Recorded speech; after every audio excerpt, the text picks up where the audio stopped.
Good morning, guys. Today we're going to do just a quick review over simplifying radicals, whether they just be a single radical or whether it be a radical or square roots rather. Simplifying square roots, whether it be a single square root or a square root over a fraction. So let's just start with this first example here. Square root of 48. So square root of 48, knowing I can only take the square root of perfect squares, of numbers that answer the question, what number multiplied by itself equals this number? Well, 48 is not a perfect square, so we need to go through and figure out which perfect squares would divide into 48, or factors of 48. So it's like reducing a fraction. You get as much of it to simplify down as you can, to reduce down as you can. We're going to do the same thing with the square roots here. So 48 may not be a perfect square, but it has perfect squares that go into it. There's a bunch of them. The first one that you just think of when you think of 48 is 4 times 12. So 4 times 12 is 48. And then you can look at 12. 4 is our perfect square, 12 is not. 12 happens to reduce some more. We can think of 12 as 4 times 3. So we've broken 48 down into all the factors that are perfect squares, and then the one part that was allowing us not to answer that question. If it had been one more, then it had been a perfect square, but it wasn't. So we have to go through and take the square root of what we can. So here, 48 ends up being 4 times 4 times 3. If at the beginning you had recognized it was 16 times 3, you could have just written 16 times 3, but I didn't recognize that. So I did it as 4 times 12, and then I broke the 12 down again. Now let's actually take the square roots. Square root of 4 is 2. Square root of this 4 is 2. Square root of 3, I can't answer the question, what number times itself equals 3, so I've got to leave that under the square root. So everything that's outside, we multiply. So everything we get to pull out of the square root multiply gives us 4, and we're left with square root of 3. Okay? Well, let's look at this square root of 72. If you want to, just take a second, pause the video, and try to simplify that one on your own, but I'm just going to kind of move on right now. So 72, what perfect square goes into 72? Well, you recognize 72 is 9 times 8. And then look at your 8. Does 8 have any perfect squares that go into it? Yes, it does. It's 4 times 2. So we could have said 72 was 36 times 2. 9 and 4 is 36 times 2. But if we didn't recognize it, break it into the perfect square and then just simplify what's left. Sometimes they only break down one time. If I had 12, it'd be 4 and 3, and there's nothing else I can do. But these couple of examples have had multiple perfect square factors. From there, we just take the square root of what we can. Square root of 9 is 3. Square root of 4 is 2. Anything that we pulled out, we're multiplying. Anything we couldn't answer the question on, we couldn't take the square root of, we're left with. So 6 square root of 2. If for some reason there was a number outside our square root already, we would just multiply any of the factors that we pulled out of the square root by that factor in the front of the square root. So 6 square root of 2 and 4 square root of 3 are these two.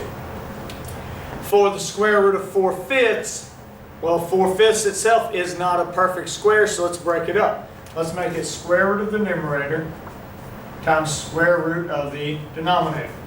Now I can answer the question, what's the square root of 4? 2. We'll write this down here. Can I answer that same question about the denominator? What number times itself equals 5? I don't know, so we're just going to have to leave it as square root of 5. Now we're not finished because we don't like to leave radicals in the denominator, so we do a process called rationalizing the denominator, and that's just making the denominator a rational number, a whole number in this specific case. So to make a square root go away, we've got to make it a square so we can answer the question. So I've got to make square root of 5 into some type of perfect square, I multiply it by itself. And with it being a fraction, anything you do to the denominator, you have to also do to the numerator to keep it balanced. See, I've in essence multiplied by square root of 5 over 5, which is 1. We're just changing the way it looks, not its actual value. So the numerator, 2 times square root of 5 is 2 square root of 5. Denominator, square root of 5 times square root of 5 is square root of 25, which is 5. 2 and 5 can't reduce anymore, so we're finished. This 5 and that 5 won't be able to reduce because that 5 is inside the square root. It's a different type of number. It's got a different exponent. Remember, we've talked before, if you're multiplying or dividing, the numbers have to either have the same base or the same exponent. And while technically they do have the same base, and we'll get into this when we talk more in depth about radicals, they do not have the same exponent. So we don't want to try to combine those together any more than they are. Combining them would actually take us back to where we started. Again, if you want to take a second, pause the video and try to reduce this one, feel free to, but I'm going to kind of move on. So here we go. Again, 9/8 is not a perfect square. If it had been something like 25 over 4, that is a perfect square. It's 5 halves, you take the square root, you do the work. This one's not a perfect square, so we need to break it up into numerator over denominator. Just square root them individually. Square root of 9 is 3.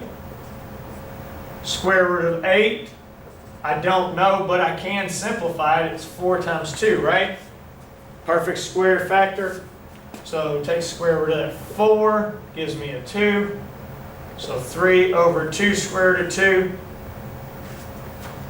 And now we want to rationalize. I want to get rid of that radical in the denominator. So I don't need to multiply by the whole denominator. I just need to multiply by the factor that's causing it to be irrational, to have that square root.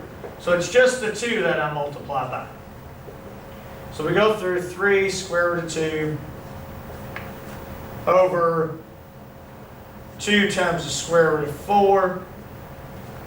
And we know what the square root of 4 is. So 3 square root of 2 over 2 times 2, which gives us 3 square root of 2 over 4. That's the simplified expression. Now, yes, we could have taken this from here, 3 over square root of 8, and rationalized right away. Before we reduce the 8, you get 3 square root of 8 over square root of 64. So 3 square root of 8 over 8. We still have to simplify that square root of 8 into 4 times 2. That's a 2, and we talked before. Whatever's on the outside multiplies. 3 times 2 is 6. Square root of 2 over 8.